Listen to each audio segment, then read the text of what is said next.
For that, like if you've already had a bad day, then what you're about to go through might be too much. Feel free to go away and come back. I'll be here. Alright.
There's no feeling more intense than starting over.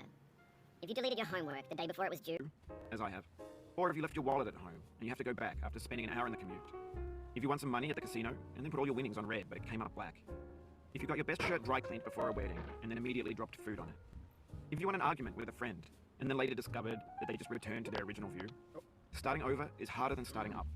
If you're not ready thanks for coming with me on this trip. I'll understand if you have to take a break at any point. Just find a safe place to stop and quit the game.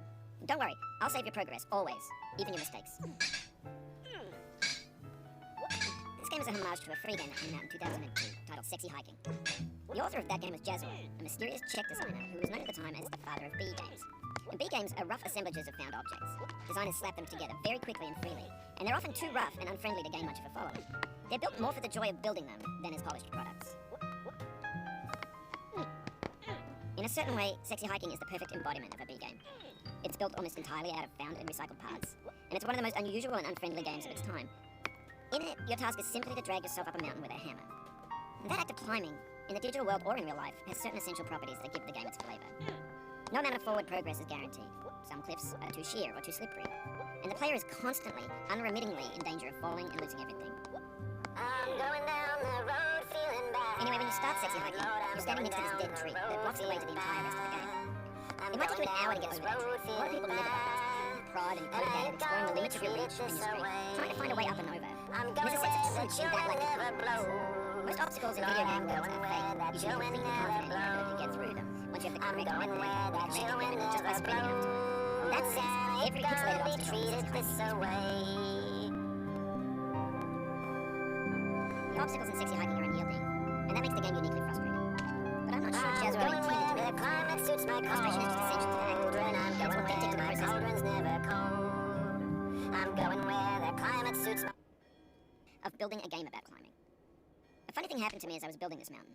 I'd have an idea for a new obstacle, and I'd build it, test it, and it would usually turn out to be unreasonably hard.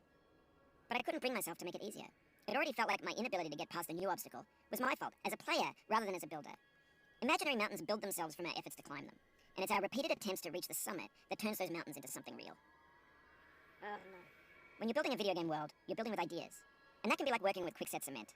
You mold your ideas into a certain shape that can be played with, and in the process of playing with them, they begin to harden and set until they're immutable, like rock. And at that point, you can't change the world, not without breaking it into pieces and starting fresh with new ideas.